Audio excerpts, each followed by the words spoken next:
wa syahadatu bilisani la takfi bidalilin annal munafiqina yashhaduna lillahi azza wa jalla bil wahdaniyati walakinnahum yashhaduna bi alsinatihim. Jadi manakala seorang itu bersyahadat dengan lisan tidaklah cukup, karena dengan dalil, yaitu dengan bukti. Dalil di sini bukti, burhan, annal munafiqina, mereka itu juga mengatakan apa? Kami bersaksi bahwasanya Allah Subhanahu wa taala wahid esa. Akan tetapi mereka hanya sekedar mengucapkan dengan lisan mereka. Jadi ingat, di saat kita mengucapkan dalil ini dalil apa? Ini burhan. Fayaquluna bi alsinatihim ma laysa fi qulubihim wa fala yanfa'uhum. Mereka berkata dengan lisan-lisan mereka, ma laysa fi qulubihim fala yanfa'uhum, akan tetapi tidak memberikan manfaat untuk mereka.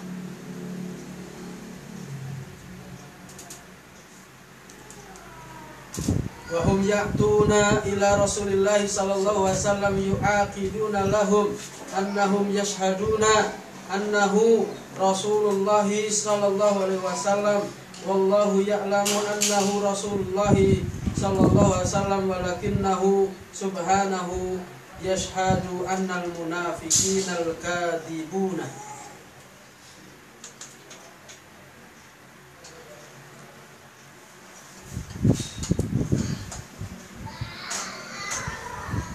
Dan mereka datang kepada Rasulullah SAW untuk menguatkan apa yang ada di sisi mereka, bahwasanya mereka itu mengatakan kami bersaksi Anda itu sebagai utusan Allah. Akan tetapi Allah Subhanahu wa taala mengetahui, lebih mengetahui. Enggak usah mereka menyaksikan saja, Allah lebih mengetahui. Walakinnahu subhanahu yashhadu annal munafiqina lakadibuna. Jadi benar-benar Allah tunjukkan mereka itu orang-orang kadzab, orang-orang pendusta. Dan menyambung tentang orang munafik. Ya, munafik. Di dalam Al-Baqarah ayat berapa itu? Ya. Yaitu yang wa idza qila lahum, itu ayat berapa?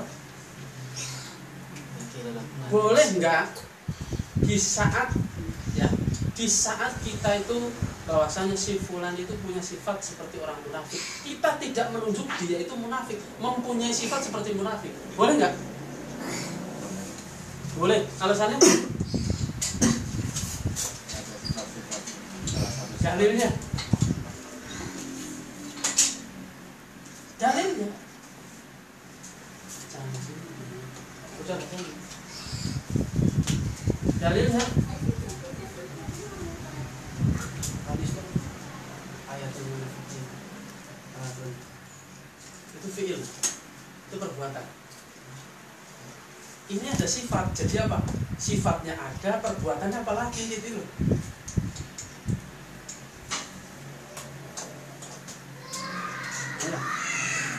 Antum sepakat bahwasanya wa idza qila lahum la tufsidu fil ard qalu innama nahnu muslihun. Antum setuju ini bahwasanya dalil bolehnya kita mengatakan si fulan atau kaum itu mempunyai sifat orang-orang munafik, boleh? Karena kaidah yang dulu kita sampaikan bahwasanya mendingan saat kita itu dianggap salah daripada ngecap salah. Ya, gitu. Hati-hati. Ayo, boleh apa tidak? Ya juz amla. Tegang. Kalau menunjuk Ya juz amla gitu aja. Ya juz, di mana ya juz? Kalau yang ditunjuk sifatnya boleh, tapi kalau menunjuk Nah, orangnya tadi kan ada disebutkan.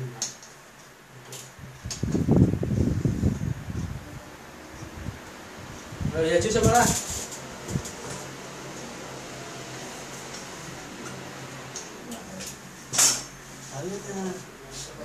Apa lah selain apa namanya? kan ini yang ditanya sifatnya ya, yang boleh ditunjuk. kami udah ketahuan namanya. Ya cuy sama lah. Nah begitu juga ini apa? Orang-orang yang nggak tahu apa? Hati-hati, itu kan ayat untuk munafik, masa ditembakkan ke saudara ahlu sunnah yang lain? Nah itu loh, sama kayak tadi, nggak adil dalam menyikapi dalil. Orang belajar itu beda ya, kesulitannya aja susah beda. Ya juz amla, mutaaki dunia ikhwan. Ya juz amla. Ini bukan pakai ilmu diamnya antum bingung.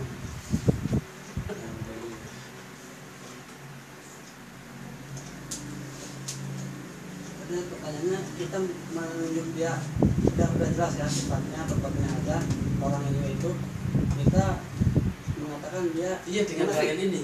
Enggak, bukan munafik. Ada sifat munafik disebabkan melihat ayat ini. Dengan ayat ini, dengan menyebutkan ayat ini, yaitu sifatnya apa? Wa idza qila lahum jangan merusak. Enggak, ngomongnya apa? Kami memperbaiki. Nah, punya sifat seperti itu. Oh, ayatnya ada nih. Berarti secara tidak langsung kan kita menyebutkan dia punya sifat munafik. Boleh atau tidak? Boleh. Nah, alasannya dalilnya apa? Jangan diomongin itu tadi, ya jangan itu balik lagi.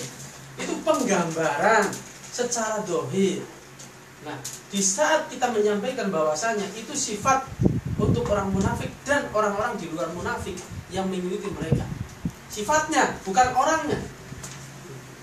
Ya otomatis ada dalil yang menguatkan lagi. Jangan pakai yang itu, nanti ribut masalahnya.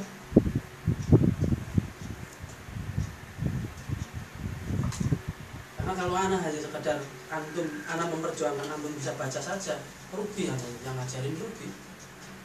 Belum tentu antum itu akan berubah al-Arabiyah. Arba'in Nawawi selesai, enggak berubah apa-apa. Kecuali apa?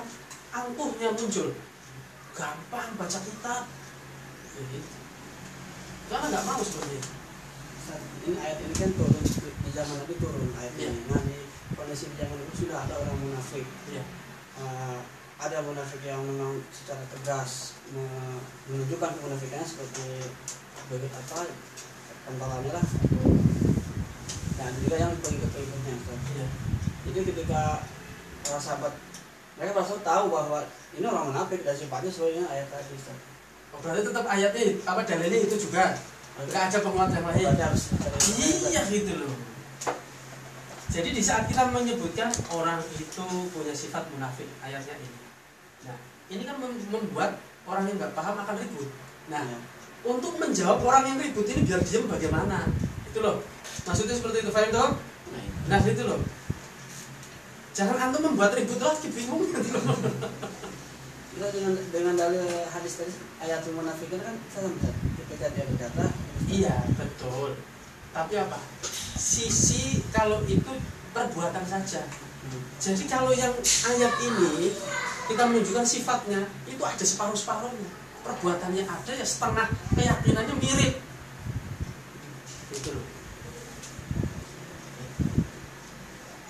Ini yang disebut oleh beliau apa? Rahmatullah diberikan kepada siapa saja. Masih ingat nggak? Karena nggak live aja ingat loh. Hah? Pada manusia secara umum. Iya, tidak diberikan secara umum. Rahmat pemahaman dalam menangkap ilmu, bisa menjabarkan, itu tidak diberikan secara umum. Hanya orang-orang tertentu. Dengan syarat ialah orang itu membersihkan maksiat, dosa dan yang itu anak bolak-balik menyetel itu tujuan tiga itu beliau menekankan itu. Jadi kalian wahai orang-orang yang belajar di Liman pengen sukses ini dihindari kayak gitu. Begitu juga orang-orang yang belum belajar atau pengen belajar di sini merasa berat, buang ini tiga ini sifat seperti itu.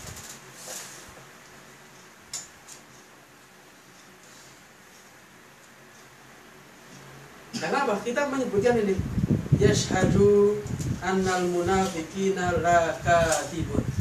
Karena apa? Ada sebagian orang yang apa? Membicarakan bahwasanya dirinya itu, nah gimana saya merusak? Oh saya sholat di sini kok. Nah ini kan sikap dari siapa? Sikap dari siapa? Nah, sikap dari orang munafik ya kan? Sifatnya orang munafik. Tapi apa? Orang Islam. Jelas merusak tapi apa? Ngomongnya apa? Gak merusak. Lanjutan ayat di surah Al-Munafiq kan? Iya silakan. Ittakhadhu aymanahum junnatan fasadu an sabilillah innahum sa'ama kanu ya'malun. Ustaz, bukan. Sehingga mereka menjadikan sumpah mereka sebagai tameng untuk sumpah sabilillah. Itu berdasarkan gini, masih muncul lagi itu. Jadi orang yang disebutkan ini masih ribut lagi. Antum bacakan ayat itu masih ribut lagi. Nah, emang antum itu tahu dia itu udah disumpah. Nah, itu nantinya itu. Hati-hati, ayo. Yang mencukupkan jawabannya langsung dia. Jadi apa pukulan telak gitu loh. Gak memunculkan pertanyaan lagi.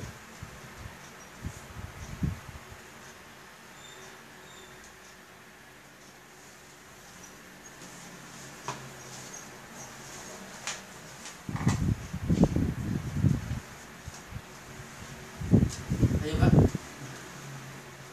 Jadi apa? Atau ayat sebelumnya Ustaz, Apa?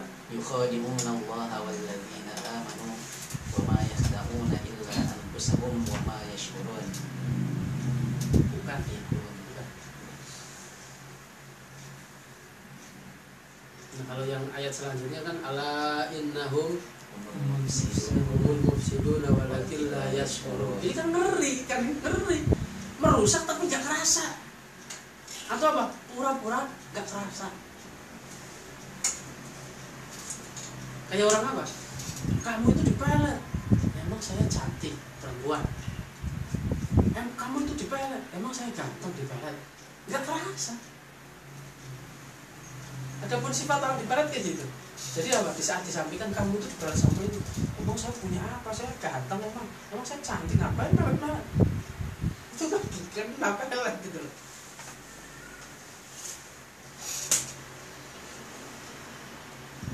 Vivan, insyaallah. Nah, di saat orang yang nggak tahu baca ayat ini bablas aja udah bablas gitu aja, nggak ada takut-takutnya sama sekali.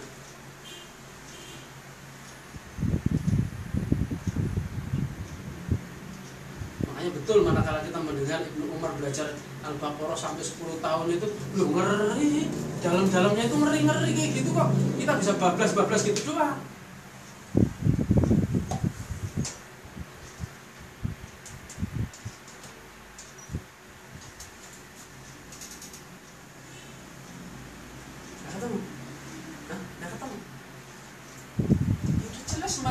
Babi kaumin fahuwa minhum. Selesai. Nah itu gimana? Gak ada jawaban lain. Coba antum mau jawab apa misal? Ada nggak? Gak ada. Loh, disebutkan dalam hadis itu man tasyabbaha biqaumin fahuwa minhum. Apakah orang itu ada di sana? Kan sifatnya yang ada di sana. Itu ya, jadi orangnya nggak usah gabung di sana, tapi apa? Sifatnya ada di sana, berarti kamu itu kelompok sana.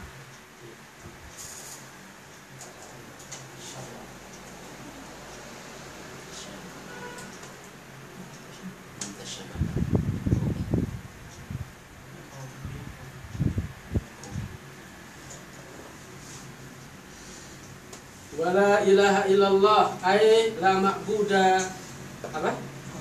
Haqqa ilallahi wa bitaqdirina al-khabaru bihadihil kalimati haq yatabayyanul jawabu anil iskali at-tali. Ini menjelaskan tentang sisi lughah. Nah kalau ini dijelaskan di kajian umum gak cocok. Ngomong apa khobar enggak cocok. Intinya terkadang kita menjelaskan lebih apa? Lebih baku, lebih global. Jadi di sini Syekh Utsaimin menjelaskan tentang bahasa Arab. Jadi kalau yang menginginkan pembahasan ini lebih detail, belajar bahasa Arab dulu itu misalnya gitu. Kalau kita pengen pelajarannya ada lanjutkan. Misal contoh anak di kemana? Kamu Puri kayak gitu. Ada yang belajar bahasa Arab, ada Ustaz dulu. Wah, berarti yang nggak belajar.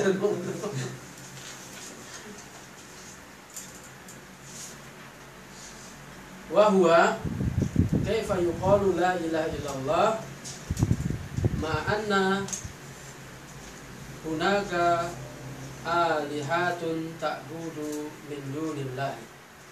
Bagaimana seorang itu mengucapkan la ilaha illallah sementara dia menyembah atau meminta tolong ada selain kepada Allah Subhanahu wa taala. Wa qad samaha Allahu alihatan wa samaha abiduha alihatan. Qala Allah ta'ala fama aghnat anhum alihatuhum allati yad'una min dunillahi min syai'. Dan sungguh Allah Subhanahu wa taala menamakannya, yaitu sesembahannya itu, dan menamakan apa yang disembah itu sebagai alihah. Walaupun tidak langsung menyembah sujud ya, Syekh Utsaimin lagi menjelaskan seperti itu. Tapi apa? Kalau sesuatu itu diagungkan, setara, bahkan kalau kita belajar akidah yang nantinya lebih dalam itu ngeri. Misal contoh, manakala seorang itu sampai melalaikan kewajiban, itu sama saja itu sedang apa? Mengalihah, menjadikan sesuatu yang lain itu jadi Tuhan.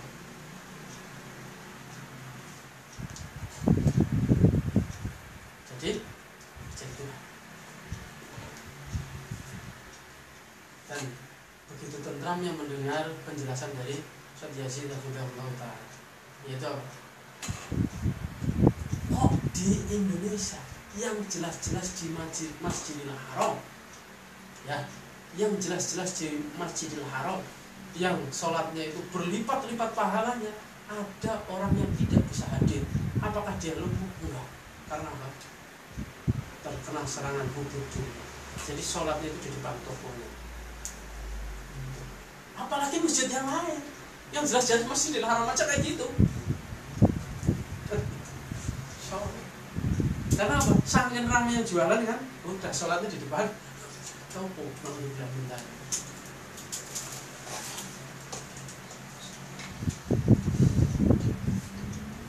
Itu sampai ada penjelasan seperti itu. Jadi kita harus nanti ilmu. Gara-gara apa? Gara-gara ngurusin duniawi. Itu sebagian ulama menyebutkan setelah apa kita sudah membuat tandingan untuk selain Allah Subhanahu wa taala. Insyaallah. Makanya kalau kita sholat, menjelang sholat adzan nggak pernah muncul rasa takut. Cinta wajib, tapi nggak pernah muncul takut, itu alamat bahaya. Jadi muncul rasa takut adzan ini bentar lagi sholat. Pernah nggak mau muncul rasa takut atau muncul rasa terganggu?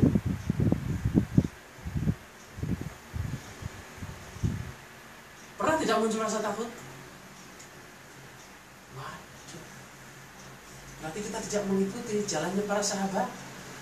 Di saat disampaikan ada adzan, hayya 'alas shalah, hayya 'alal falah, ngambil air wudu itu tuh mukanya merah, ketakutan gemeter.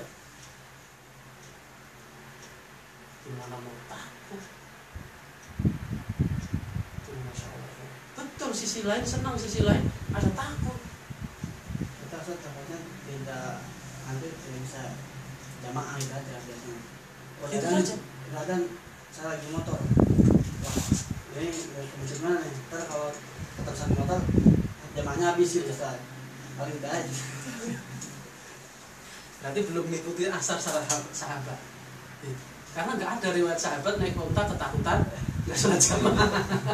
Kayak gitu. Yang ada ialah mendengar adzan itu takut luar biasa. Saya akan mendatangi Rob yang menciptakan saya, memberikan saya.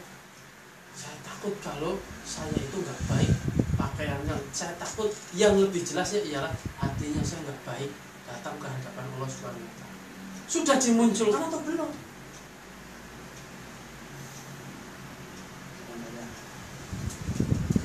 Qad yakunu.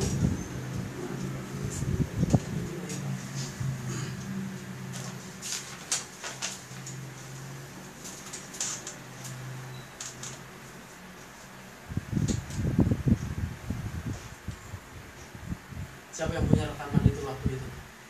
Pak Sabar kayaknya punya. Yang akan menjelaskan tentang waqala inni dhahibun ila rabbi saya. Iya, Pak Sabar. Ya, Pak Sabar. Itu salah satunya untuk memunculkan sifat seperti itu, kita membaca ayat ini dan mentadaburi ayat ini. Waqala inni dhahibun ila rabbi sayahdi.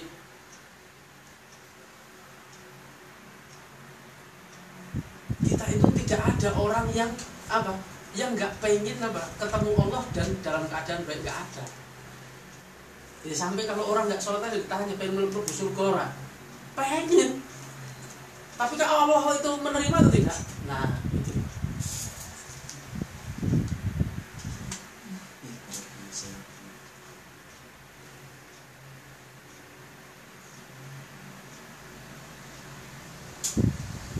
Apa pertanyaan tadi?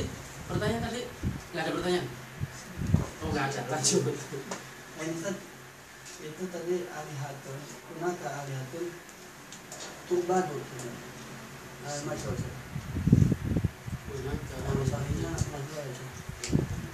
Jadi Tuhan yang disembah, disembah.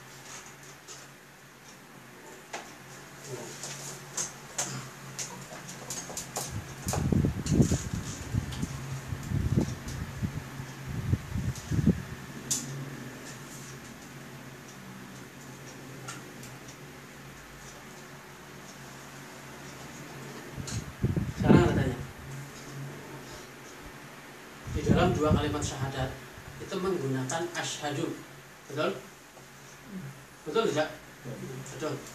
Sekarang Syekh Utsaimin itu menjelaskannya dengan kalimat asyhadu, nashhadu atau tashhadu.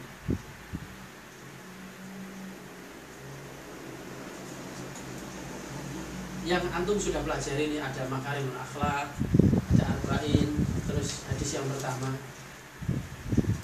Beliau itu menjelaskannya dengan mengucapkan asyhadu, nashhadu atau tashhadu. Di mana?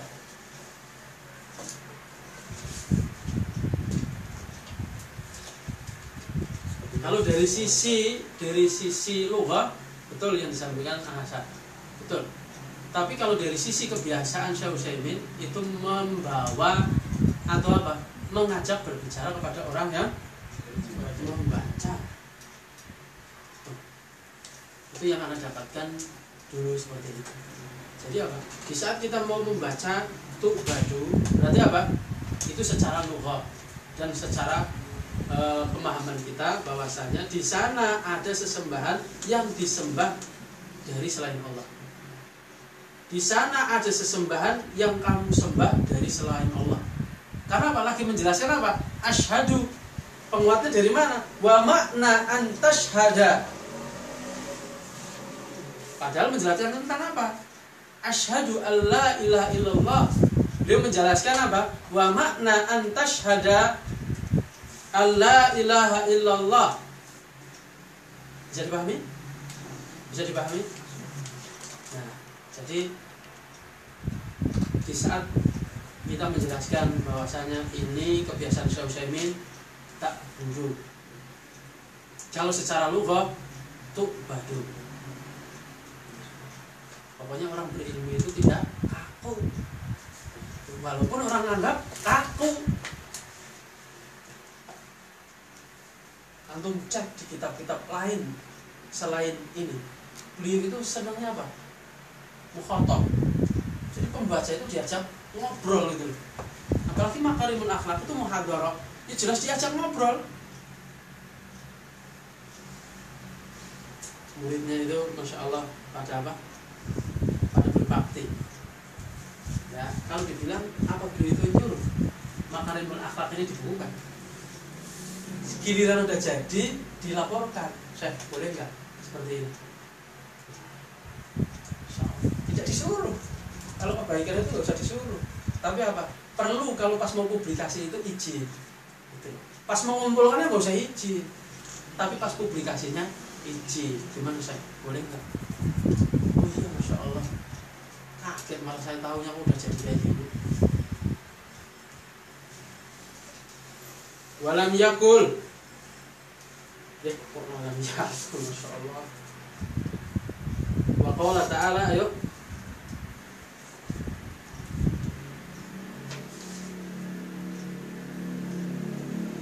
Wa qala ta'ala amlahum, ayo. Wa qala al-musannif wa qala ta'ala am lahum alihatun tamna'uhum min dunina la yastati'una nasra anfusihim wa la hum minna yushabun. Wa qala ta'ala wa la tad'u ma'allahi ilahan akhar.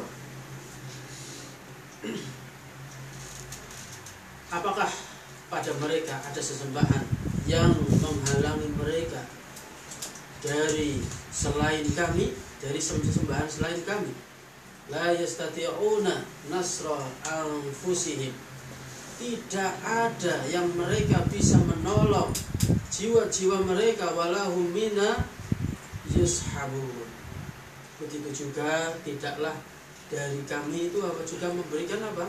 Kelonggaran pada mereka. Sama-sama gak bisa. Wa qala ta'ala wa la tad'u ma'allahi ilahan akhar. Jangan kamu serukan bahwasanya bersama Allah itu ada sesembahan yang lain.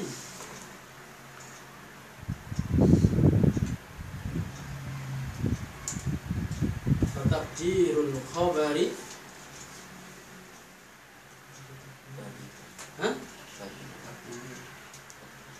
fa bi taqdiril khabari fi la ilaha illallah naqulu hadhil alihatul lati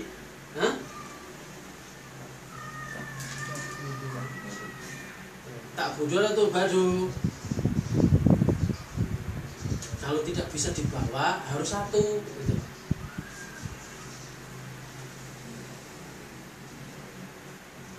Ada yang disuruh baca sama Ustaz Sofi kemarin, Ustaz Muhammad Sofi? Ada? Gantian betul? Betul? Maksudnya bacanya betul? Baca mufarid. Loh, ini kalau maksudnya kitab itu loh, kitab loh. Karena itu pengen ketemu beliau itu mau nagih pesenanannya itu dibawain apa? 2 kali anak ketemu. Berarti 2 bulan nggak ketemu.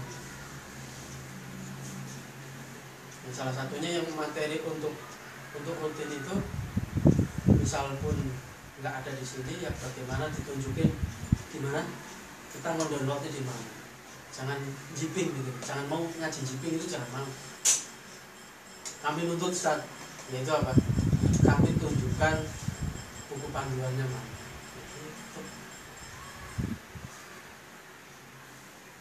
Ini juga kan sama, nggak senang fabrikator kan? Nah,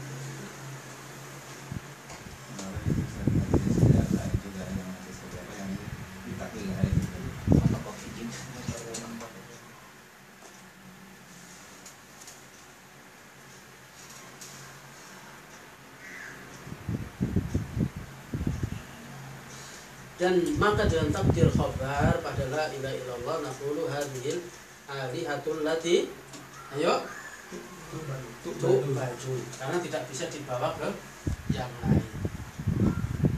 Min dunillahi ya alihatun lakinaha batilatun.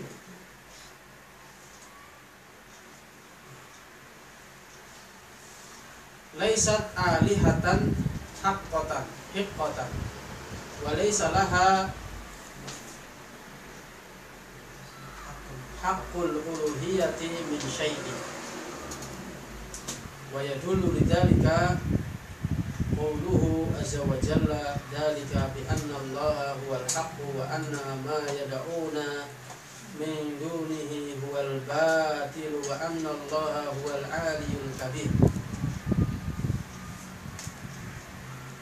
Begitu juga Anda pernah menulis dan tulisannya ada di situ ya, yang bab masalah siapa wali Allah walaupun dengan nama lain. Itu punya anak yang lain itu. Itu apa? Manakala seorang itu mempunyai sifat yang disebutkan di dalam surat Al-Baqarah, ya termasuk wali syaitan ataupun wali Allah.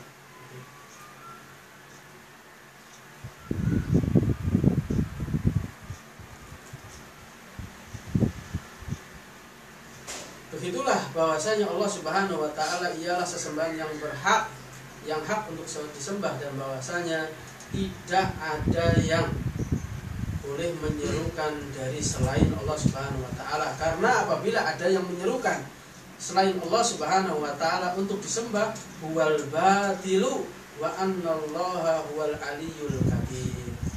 Bahwasanya Allah Subhanahu wa taala ialah maha tinggi dan maha besar. Ya, orang-orang pendukungnya Bashar Assad itu apa? Mengucapkan apa? Siapapun yang memusuhi kami, sampai pun Allah, kami akan bantai itu. Pernah lihat kan? Ada yang mengucapkan ucapan kufur seperti ini. Sampai pun Allah, kami akan lawan. Coba ya, nunggu tinggal detik-detik mati ini. Sama kejadian yang aneh-aneh kalau manakala mujahidin, orang-orang yang berjihad itu sudah dikepung tank sekitar 7, mati. Secara hitung-hitungan mati. Tapi apa? Tiba-tiba tank itu nggak ada yang nyerang, meledak sendiri. Al-malaikatu basitatun ajnihatuha. Para malaikat membentangkan sayap-sayapnya di mana? Bumi Syam. Kalau nggak ada orang rindu, bukan orang beriman. Bayangkan iman, matinya iman, kayak digigit semut. Bukan mendapatkan sabetan pedang, beda. Itu sakaratul maut secara normal. Orang yang mati terbunuh di medan jihad, itu apa? Kayak digigit semut. Coba, siapa yang nggak pengen seperti itu? Ada saya. Iya. Dan begitu juga kebalikan, orang-orang yang mutakabir, orang-orang yang berbangga dirinya, itu nantinya di padang mahsyar itu apa? Dijadikan seperti semut. Kalau orang yang besar, yaitu apa? Mentalnya besar, berjuangnya besar, rasanya digigit semut. Adapun orang yang sombong, nanti tetap manusia tapi bentuknya sesemut. Coba. Jadi sama-sama dikumpulkan di padang mahsyar ya. Kita itu normal insyaallah taala. Nanti orang yang sombong itu apa? Bentuknya manusia, tapi apa? Dikecilkan semua sebagai penghinaan. Di kitab insyaallah mana? Sahih Bukhari. Nah, apa mau kita mau jadi orang sombong? Petentang, iya, nanti dikecilkan penghinaan.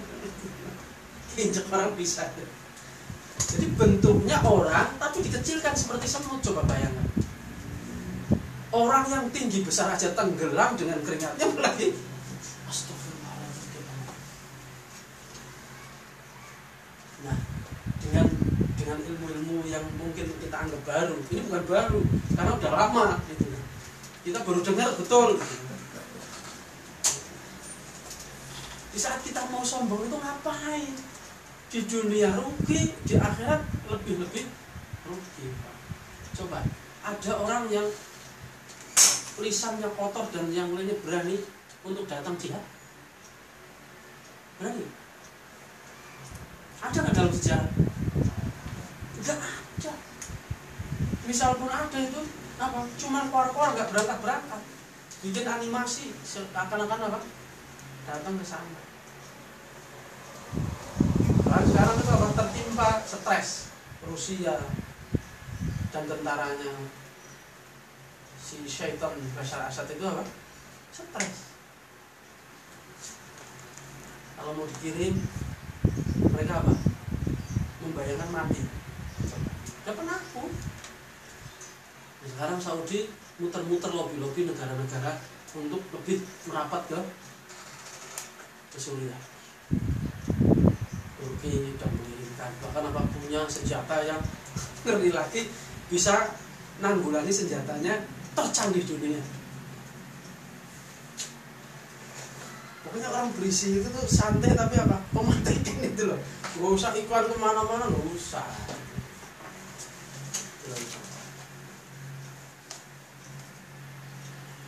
Fa'idha ja'a musyrikun ila tamthilin ya'buduhu bi an yarqa'a lahu wa yasjuda wa yantahiba wa yakhsha'a wa rubbama yaghma alaihi fa ibadatuhu batilatun wa ma'buduhu batilatun aidan. Jadi apabila ada seorang musyrik datang ke patung mereka, sesembahan mereka yaitu berupa patung, dia menyembahnya dengan rukuk kepadanya, sujud, begitu juga mencintai, rasa takutnya, khusyuknya sama dia, maka ibadahnya ialah batil, yang disembah juga batil. Kalau kita saja menyembah Allah tanpa ikhlas saja batil, ya kan? Tanpa mengikuti Rasul batil, apalagi apa? Bendanya batil, apalagi disembahnya. Sebelum disembah saja udah terhina, batil, apalagi disembah. Dan nas dari awalan, jangan sab, tajawasna, naktafi bihadzal qadar.